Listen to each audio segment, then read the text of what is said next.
Merci, Monsieur le Président. Monsieur le ministre du Travail, chargé du dialogue social et des relations avec les institutions, Madame le ministre des Affaires étrangères du Sénégal de l'extérieur, Mesdames et Messieurs les collaborateurs des ministres présents, chers collègues, Madame le ministre, je viens à la suite de notre collègue, notre sœur, ici, Mbaké, pour saluer ce projet de loi qui va être adopté, passé à l'unanimité seulement, et qui vient bien à son heure. Et que les questions de santé, fauteuil de santé publique, ne peuvent pas être invoquées sans parler de thérapeutique.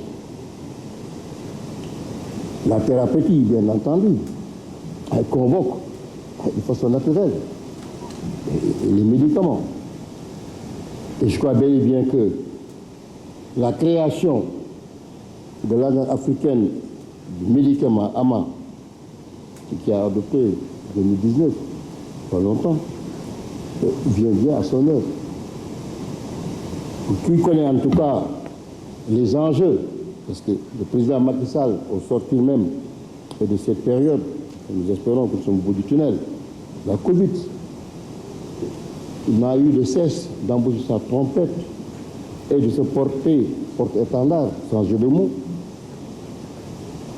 Également aussi le porte-voix de l'Afrique toute entière en disant que l'heure vient à son heure. On a parlé dans un libre-échange.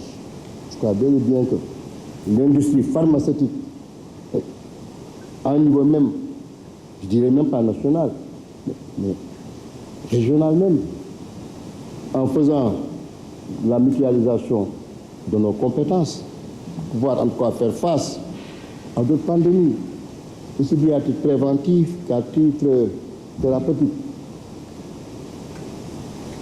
Et on a bien souligné dans le rapport, après votre présentation en commission technique, des enjeux et des dangers. Mais, comme l'a si bien dit notre cher collègue, Madame le Président, Mbaké, le problème vraiment du trafic, l'usage des médicaments illicites pose un problème. Et je le dis vraiment du blanc des yeux. Il n'y a aucun pays qui est épargné dans la région, c'est vrai. Mais le cas du Sénégal, convenons-en, Madame le ministre, chers collègues, je parle d'entendre Madame Djegina Dayo. Des fois même les gens se posent où passent ces médicaments, d'où est-ce qu'ils viennent? Les vaccins, les médicaments, ma foi, qui non seulement non pouvoir pallier ou améliorer la santé même ou la situation des patients, mais les abrègent même. Des fois, il y a des cas de mort, des fois, mais vraiment, mais c'est du n'importe quoi. Ça pose un problème, Madame le ministre. Et c'est ça la priorité. Alors, ceux qui s'échinent à aller dans la cour des marabouts, des chefs religieux, pour parler de problèmes d'homosexualité, moi je crois bien et bien qu'on était bien inspiré de s'approprier.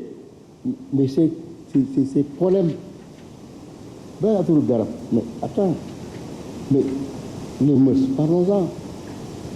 Vous avez le droit pénal général, vous avez le droit pénal spécial. Nous les députés, nous savons comment concevoir une loi, une proposition de loi. Ce n'est pas des activistes qui vont porter atteinte à nos statuts de députés et qui connaissent que nos mandats ont un caractère général. Il est indépendant et encore la nullité du mandat. Vous avez entendu ces derniers jours, de ministre Diou, de ministre de la pétition. Les marabouts ne viennent pas jàmm. Li fi xew xam nañ ko ci baatin xam ko ci saayir. Mais n'est pas celui qui va nous imposer de voter des lois. Nous avons voté, nous voter. Mais dans quel Sénégal nous sommes aujourd'hui?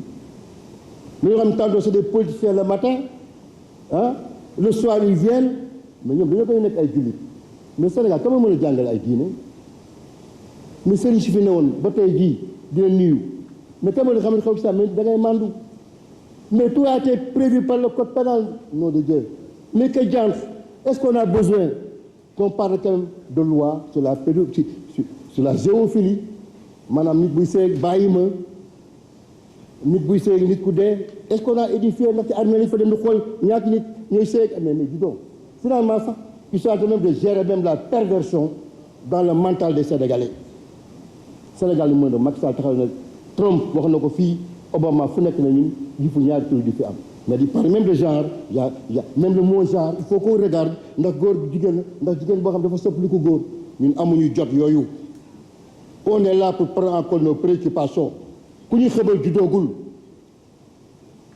seen si ñu dem nañ leen may jàmm may leen noppal ñu à fie mais dem naa sa pétition bi sëriñ bi nee na bilaa ku ko signéwul non il faut que ça s'arrête ñun ñëpp ay doomu soxla la ñu kër sëriñ yi dem duñ fa ay cuune man bi waxam man xam naa sama bopp yow xam nga sa bopp ay tal ñeneen xam nañ seen bopp diine dañ koy dundal mais doo ko dundee kenn mënuñu nax la loi Lat Dieye est là j'ai visité les prisons pendant 3 ans après commission des lois avec mes collègues mais góor jigéen sax yokk na sax ci loi boobu dañuy xale daw ñu jàpp leen en criminalisant la drogue bu ñu demee amuñu fa doo ay mag jàpp leen di leen def comme jigéen wala amul lu ñu lekk l'islam daf ni même booy jàpp nit da ko nu mu dëkkee notre population carcérale nous pose des problèmes donc pour nous faire l'économie quand même de ces lois là yi ñuy wax mais dañu mën a gérer mais le droit pénal jàng ko mais on a tout légiféré les infractions contre les personnes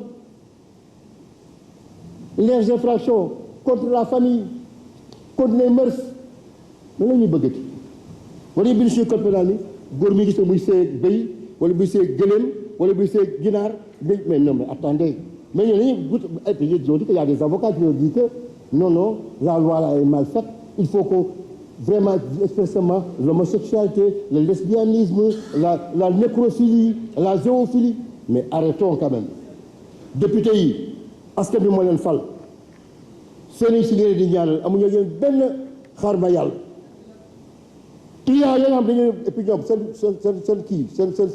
péché bu fekkee ñoo gën a bañ tariix yi mu demee toyage li ñuy yàq sëriñ si ba ñu ko xamoon man moi qui voyage tout le temps dañuy saaga sëriñ di saaga tariix yi ces grandes gueules là qui nous fait peur nañu xam seen bopp ñun ay doomu soxla ñu ay doomu lañu ñu ngi gërëm di fëtali suñu kóllëre sëriñ si mais dem bind ay pétition sëriñ diw doon bind na ci lii wax ne non sëriñ si nañu may jàmm ñoom ñeeg seen kër di ñu ñaanal di doxal l'islam mais c'est pas ces petits clients là qui vont nous faire peur vous députés vous avez des mandats vous êtes des élus du peuple mais bu ñëwee daañu xool ku voté wul rek mën nañu ko commencé ci maître waar maa ngi di xaar calmement merci. Je voudrais la féliciter avant de m'aventurer à essayer de répondre sur sa première question sur la diplomatie des vaccins. Elle a doublement raison en parlant de la diplomatie des vaccins et de la capacité maintenant pour l'Institut Pasteur de Dakar de pouvoir fabriquer le vaccin contre la Covid. Je disais diplomatie des vaccins parce que lorsque la Covid est arrivée, c'est la diplomatie, par l'engagement personnel du président Macky Sall, qui nous a permis d'avoir les premiers vaccins. Quasiment le premier pays, en dehors, je crois, du Maroc ou de l'Algérie, si je ne m'abuse, à pouvoir disposer de vaccins, c'était d'ailleurs des vaccins de Sinopharm.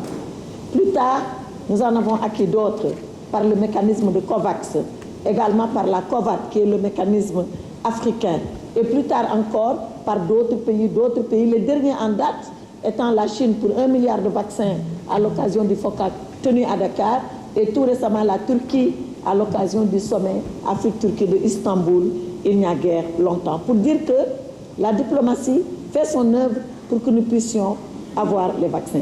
L'autre question fondamentale, c'est une fois les vaccins acquis, qu'allons-nous en faire? Et c'est vrai que de ce point de vue, nous avons encore beaucoup d'efforts à consacrer pas à la prophylaxie, mais à la communication, en mettant en place des stratégies innovantes. Parce que jusqu'à présent, nous sommes restés un peu dans le cadre classique du programme élargi de vaccination, avec les mamans, avec les Badianougor, avec tous les cibles classiques que nous avons.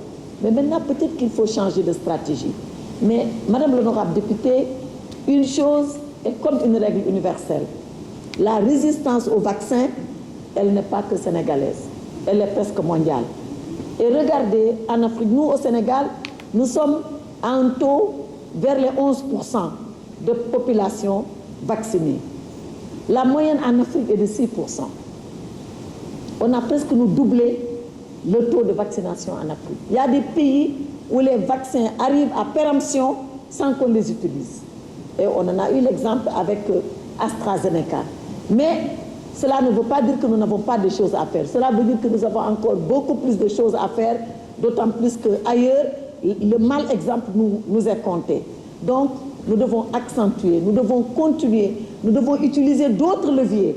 Les chefs religieux se sont impliqués dès les premiers jours. Et nous avons mis en place beaucoup de mécanismes. Mais peut-être qu'il faut encore pousser, accentuer, ensemble, avec aussi le concours des députés, qui sont des porteurs, non seulement de paroles, mais qui sont des hommes et des femmes d'influence, qui peuvent, dans les différentes communautés, pouvoir également faire l'adresse nécessaire à nos populations. Parce que nous avons vu qu'à défaut d'avoir un médicament, seul le vaccin peut nous sauver.